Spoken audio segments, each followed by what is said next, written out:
할렐루야. 153 저녁기도에 오신 여러분들을 주님의 이름으로 환영하고 축복합니다.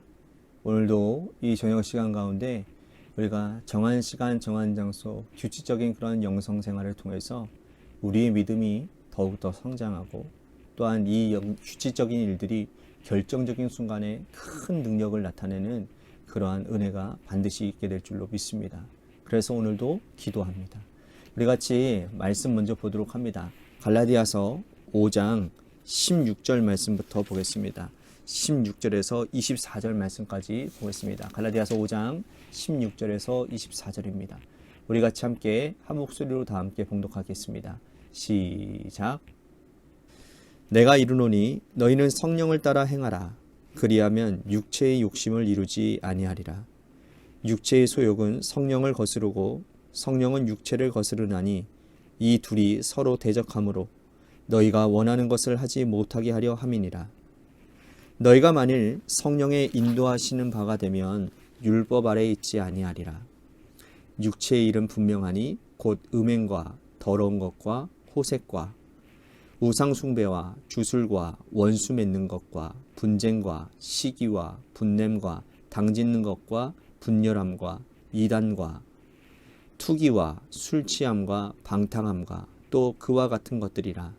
전에 너희에게 경계한 것 같이 경계하노니 이러한 일을 하는 자들은 하나님 나라를 유업으로 받지 못할 것이요 오직 성령의 열매는 사랑과 희락과 화평과 오래 참음과 자비와 양선과 충선과 온유와 절제니 이 같은 것을 금할 법이 없느니라. 그리스도 예수의 사람들은 육체와 함께 그 정욕과 탐심을 십자가에 못 박았느니라. 아멘. 옛날 동화 가운데요, 인디안 추장이 전한 늑대 이야기라는 동화가 있습니다. 아주 유명한 동화인데요. 한 늙은 인디언 추장이 어린 손자를 앉혀놓고는 늑대 이야기를 들려줍니다. 어린 손자가 이렇게 말을 해요. 어린 손자에게 이렇게 말을 합니다.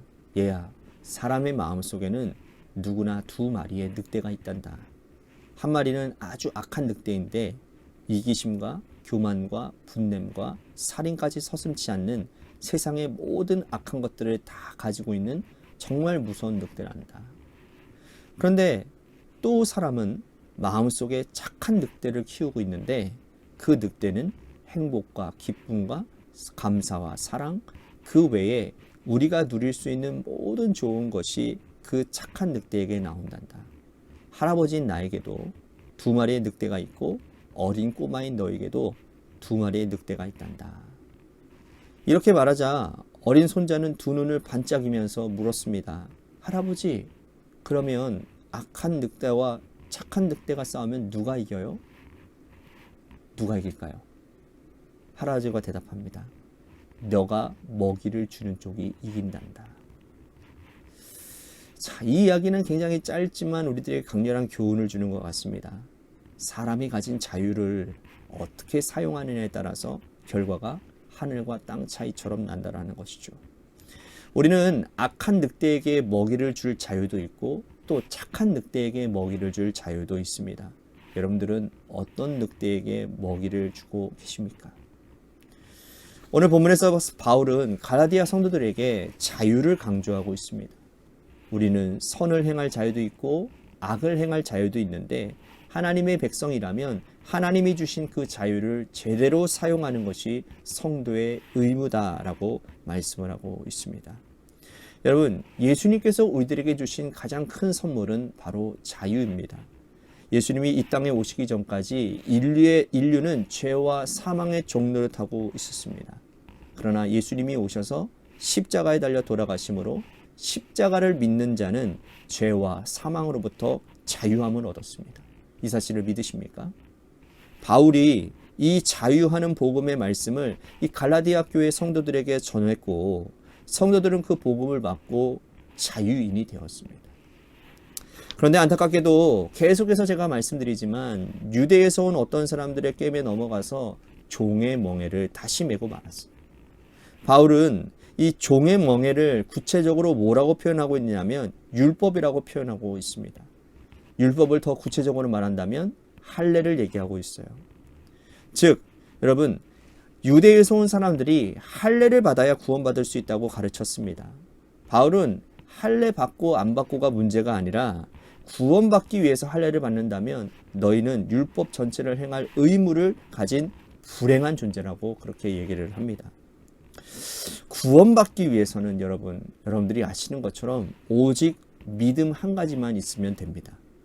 예수님께서 나를 위해 십자가에 달려 돌아가시고 3일 만에 부활하셨다라는 믿음, 그리고 예수 그리스도의 십자가를 붙들고 있으면 나도 구원받을 수 있다는 믿음, 이것만 있으면 되는 거예요. 그런데 구원을 위해서 할례 받는 것이 문제입니다. 할례 받는 건 할례 자체가 문제가 아니라 구원을 위해서 할례를 도구로 사용한다라는 것이 문제라는 거예요. 유대인들은 이렇게 갈라디아 성도들을 가르쳤고 성도들은 구원을 위해서 할례를 받았습니다. 오늘 우리도 같은 문제가 있다고 생각을 합니다. 교회는 구원을 위해서 그 어떤 것도 도구화가 되어서는 안 되는 거예요. 직분을 받아야 구원을 받을 수 있다. 헌금을 많이 드려야 구원받을 수 있다.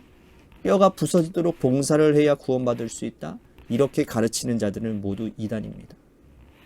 우리를 구원으로 인도하는 분은 오직 그리스도밖에 없으며 십자가 보혈을 믿는 믿음만으로 구원받게 됩니다.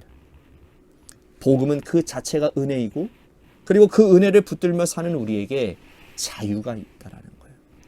그러므로 여러분들은 구원받기 위해 어떤 행동도 할 이유가 없습니다. 어떤 노력도 어떤 수고도 피와 땀도 흘릴 필요가 없습니다. 그 모든 것은 예수님께서 이미 다 십자가상에서 지불하셨어요. 이제 바울은 우리의 마음속에 있는 갈등을 얘기하는 거예요. 그것이 바로 우리 안에 있는 우리 마음속에 있는 육체의 소욕과 성령의 소욕의 갈등이라는 거예요. 자, 이 둘은 서로 공존할 수가 없습니다. 마음속에 악한 늑대와 착한 늑대가 있는 것처럼 우리의 마음속에도 육체의 소욕과 성령이 있어요. 육체를 따라 사는 사람들을 맺는 열매는 바울은 뭐라고 얘기하고 하느냐고 하면 음행, 더러운 것, 호색, 우상숭배, 주술, 원수 맺는 것, 분쟁, 시기, 분냄, 당짓는 것, 분열함, 이기, 이단과 투기, 술 취함, 방탕함, 이 모든 것들이라고 말을 하고 있습니다. 육체를 따라 살면 이런 열매를 맺게 된다라는 거예요. 여러분, 우리 예수 믿는 사람들이 이런 열매 맺기를 원하는 사람들이 누가 있겠습니까? 반면에 성령을 따라 사는 사람들이 맺는 열매가 있는데 그 열매가 여러분들이 잘 아시는 성령의 9가지 열매죠. 사랑, 희락, 화평, 인내, 자비, 양선, 충성, 온유, 절제.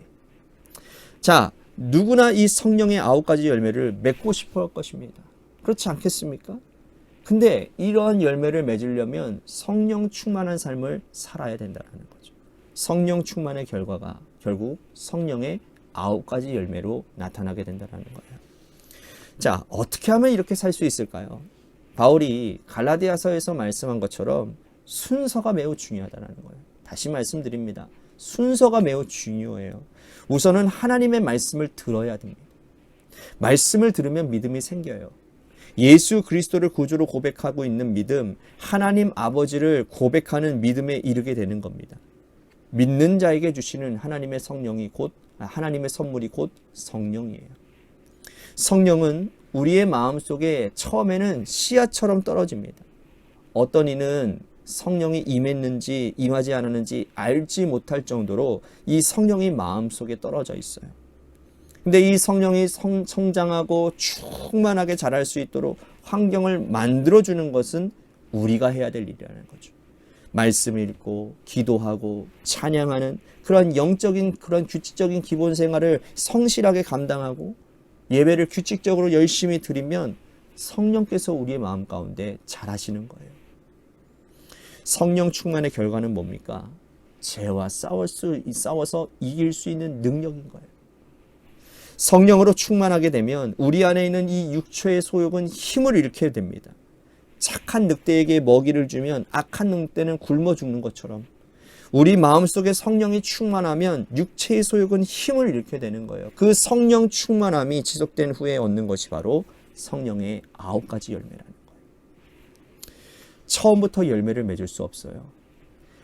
중요한 것은 기본 생활이에요.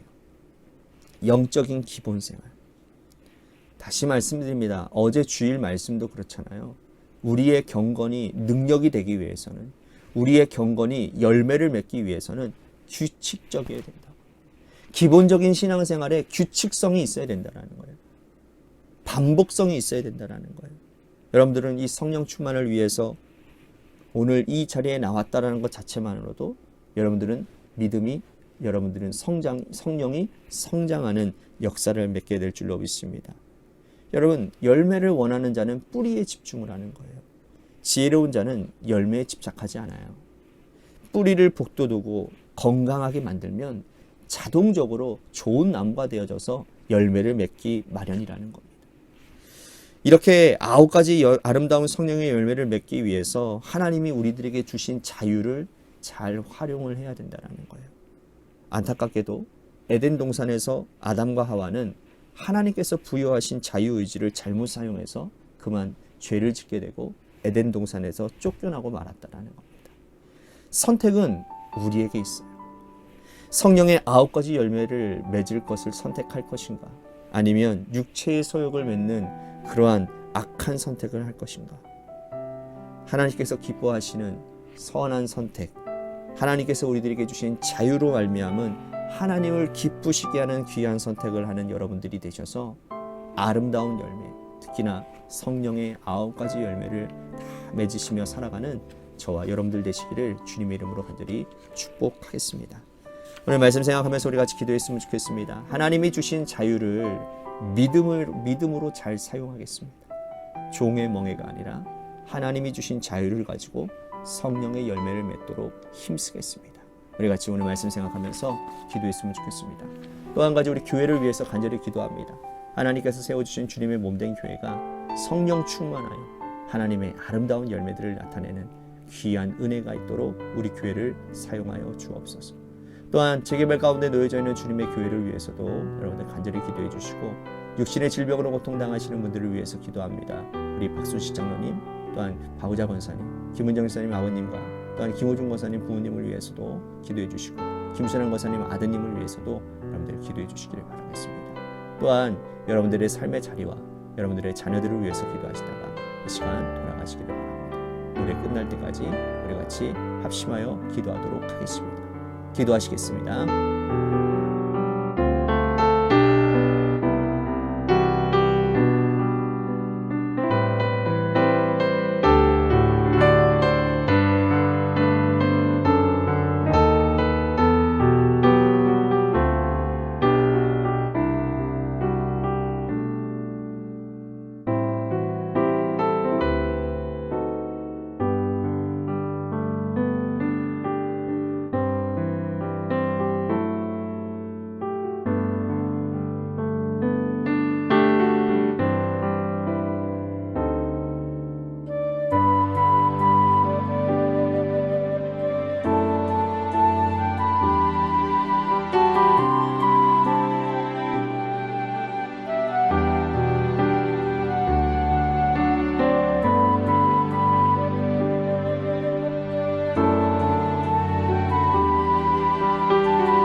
네.